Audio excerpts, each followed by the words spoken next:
صل على محمد وآل محمد.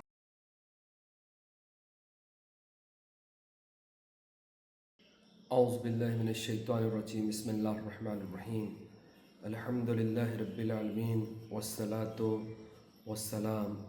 اما بعد فقد قال اللہ سبحانہ الکریم وقولہ الحق واصدق الصادقین. بسم اللہ الرحمن الرحیم. کتب علیکم اذا حضر احدکم الموت ان ترک خیران الوصیۃ للوالدین والاقربین بالمعروف حقا علی المتقین.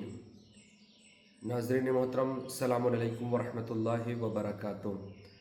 آپ جیسا کہ ملاحظہ کر رہے ہیں کہ ہم آپ کے سامنے بیان کر رہے ہیں رسول اسلام کے آخری کلمات کی جو امام علی علیہ السلام سے بیان فرمایا. وہ صرف امام علی علیہ السلام سے نہیں ہے بلکہ آنے والے زمانے میں، آنے والے صبح قیامت تک تمام تر ان لوگوں سے ہے جو لوگ رسول اسلام صلی اللہ علیہ وآلہ وسلم کو اپنا آخری رسول مانتے ہیں اور اپنے آپ کو مسلمان کہتے ہیں.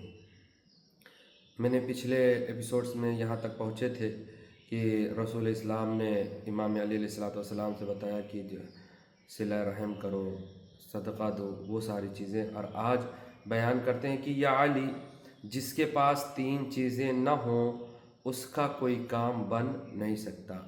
یعنی اگر تین چیزیں نہیں پائی جاتی اس کے اندر تو اس کا کوئی کام ہونے والا نہیں ہے. وہ کون سی تین چیزیں ہیں؟ پہلی چیز پرہیزگاری جو اسے اللہ کی نافرمانی سے روک دے، یعنی تقوی، ورع، پرہیزگاری، زہد. یہ ساری چیزیں کیا ہیں؟ یہ اگر اس کے اندر کسی انسان کے اندر نہیں پائی جاتی تو اس کا کام ہونے والا نہیں ہے. اور زیادہ تر خداوند عالم نے قرآن میں جو بات کہی ہے وہ متقین اور پرہیزگار کے متعلق ہے. جنت بھی متقین کے لیے ہے اور اعمال جو قبول ہوں گے وہ بھی متقین ہی کے لیے ہوں گے کہ متقین کے اعمال پروردگار عالم قبول کرے گا. بسم اللہ الرحمن الرحیم. انما یتقبل اللہ من المتقین کی پروردگار عالم صرف اور صرف متقیوں کے اعمال کو قبول کرتا ہے. لہذا ہم پرہیزگاری کریں گے، ہم تقوی اختیار کریں گے تو ہمارا کام ہونے والا ہے. دوسرا کیا فرمایا؟ علم جو اسے بیوقوفی کی جہالت سے آزاد کر دے. انسان کے پاس ایسا علم جو اس کو بیوقوفی کی جہالت سے کیا کرے؟ آزاد کر دے. علم انسان کے پاس ہونا کمال نہیں ہے، اس کا صحیح استعمال کرنا کمال ہے. اور عاقل انسان وہ ہے جو اپنے علم کا صحیح طریقے سے استعمال کرے، نہ کہ وہ گمراہی کے راستے پر اس علم کے ذریعے سے چلا جائے تو پھر وہ علم نہیں ہوتا.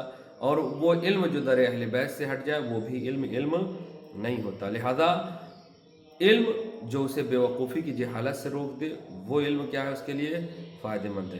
عقل جو اسے لوگوں سے خاطر مدارات سے پیش آنے پر آمادہ کرے، یعنی ایسی عقل جو انسان کو نیک ہدایت کی طرف لے کر جائے. عقل کے بارے میں ایک حدیث بھی ہے کہ عقل کیا ہے؟ عقل جو ہے ایک طریقے کی رسول ہے. داخلی رسول دو طریقے کی ہیں، دو طریقے کے پروردگار عالم نے رسول کو وجہ، ایک ظاہری جو ہمارے ہدایت کرتے ہیں اور ایک باطنی ہمارے عقل ہے.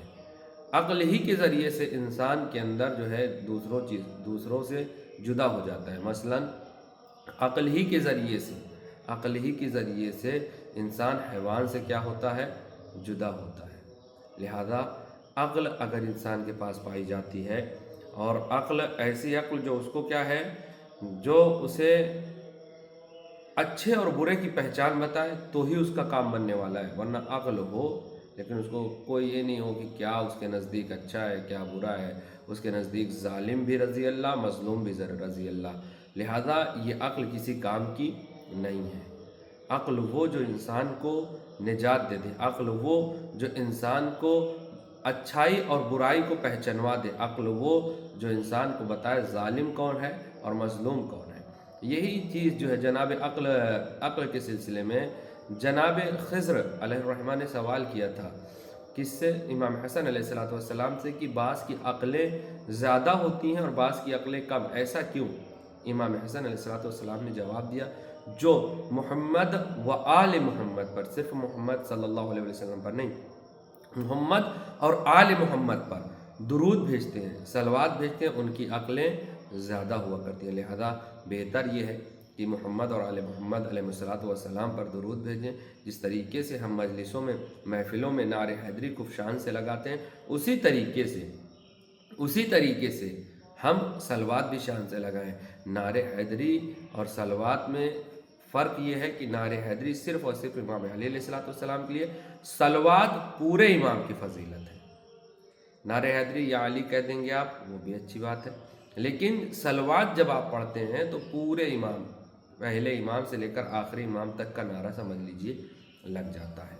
لہٰذا یہ بہت سی چیزیں کبھی انشاءاللہ تعالیٰ وہ موقع رہا تو اور بیان ہوگا، لیکن عقل جو انسان کو نجات کی طرف لے کر جائے، عقل وہ اچھی ہے جو انسان کو گمراہی سے نکال کے نور کی طرف لے کر جائے، عقل وہ جو ظلمت سے انسان کو نکال کے اچھائی کی طرف لے کر جائے، وہ بہتر ہے۔ پھر اس کے بعد فرمایا یا علی 3 قسم کے لوگ قیامت کے دن زیر سایہ عرش ہوں گے، عرش الہی کے زیر سایہ ہوں گے۔ 3 طریقے کے لوگ کون کون سے ہیں؟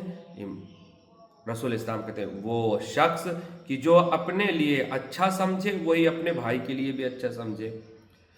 آج کل تو اس کے برعکس ہے، ہم اپنا دیکھتے ہیں، ہمارا بھائی کیا ہے ہم اس کو نہیں دیکھتے۔ ہمارے بھائی کے لیے وہ چیز اچھی ہے، نہیں ہے، بری ہے، کیا ہے، اس سے ہم سے مطلب نہیں ہے، ہمیں اچھی ہو۔ امام حسن علیہ السلام نے بھی کچھ ایسے مفہوم کی حدیث بیان کیا ہے کہ جو تم اپنے لیے پسند کرتے ہو وہی دوسروں کے لیے پسند کرو۔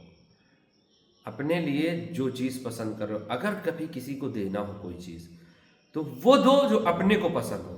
ایسا نہیں ہے کہ آپ خرید کے 2 پینٹ لے کے آئیں، مثال دیا آپ کو، 2 چیز لے کے آئے خرید کے لیے، ایک تھوڑا آپ کو اچھی نہ لگی، اس کو دے دو کسی کو، ہوتا ہے نہیں ہوتا، اس کو دے دو کسی کو، پہن لے گا، سول ہو جائے گا، ختم ہو جائے گی، نہ، یہ سیرت معصومین کے خلاف ہے، یہ سیرت معصومین نہیں ہے، یہ سیرت ائمہ نہیں ہے، یہ سیرت معصومین نہیں ہے۔ معصوم کہتے ہیں جو اپنے لیے پسند کرو وہی چھوٹے، وہی اپنے دوسرے بھائی کے لیے پسند کرو، وہی دوسروں کے لیے پسند کرو۔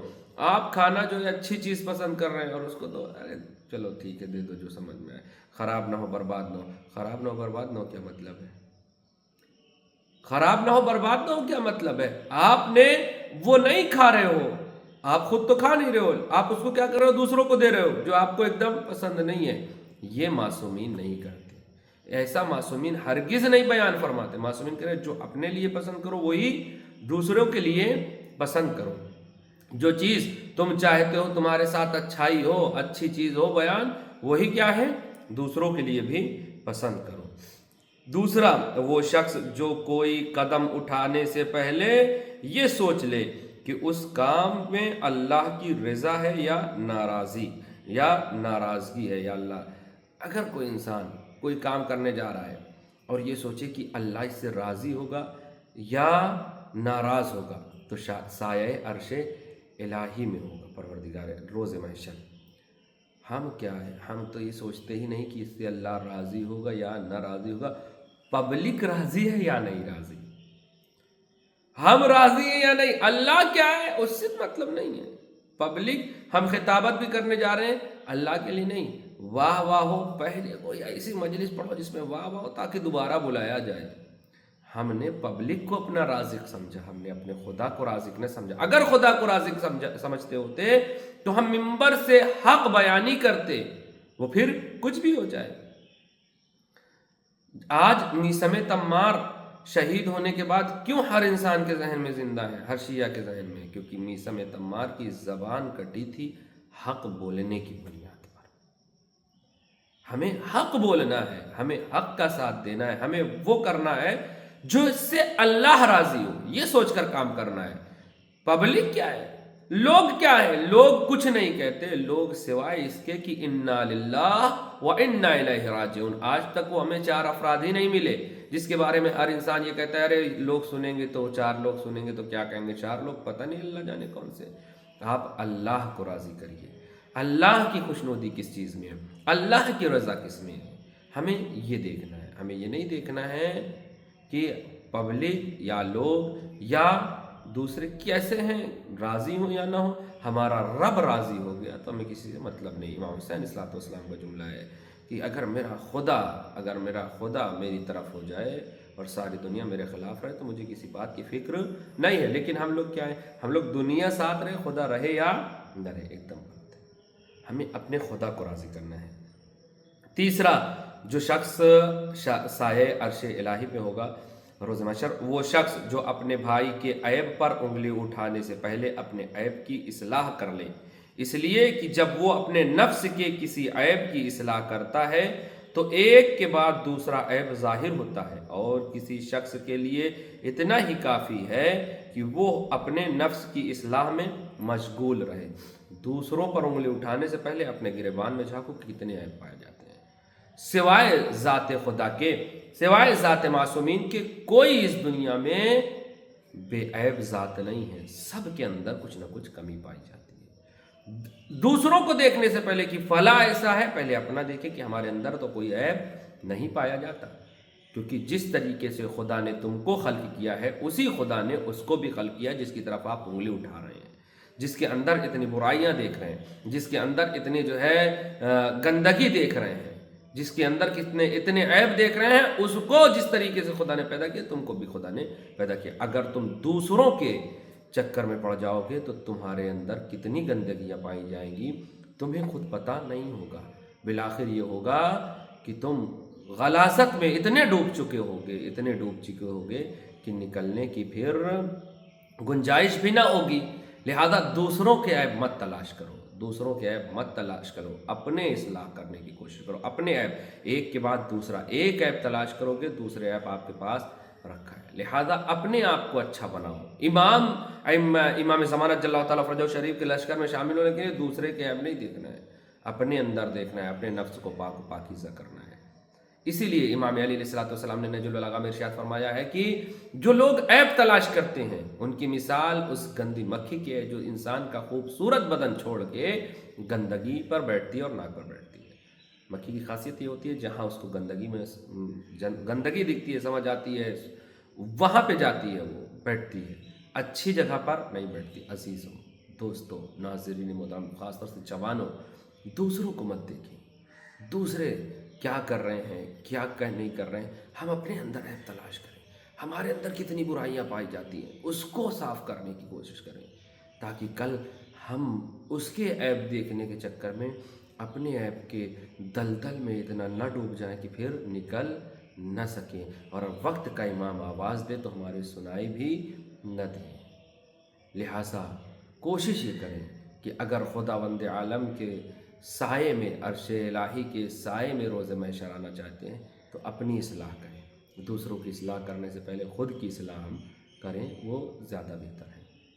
لہذا ہم سب کوشش کریں کہ رسول اسلام صلی اللہ علیہ وآلہ وسلم نے جو ہم تک بیان فرمایا ہے، مولا کائنات کے ذریعے سے ہم تک پہنچا ہے، ہم اس کو لوگوں تک عمل کریں، اس پر پہنچائیں نہیں، لوگوں پر ہاں خود بخود عمل کریں اور دوسروں تک پہنچائیں تاکہ دوسرے بھی عمل کریں، تاکہ سیرت معصومین پھیلتی چلی جائے۔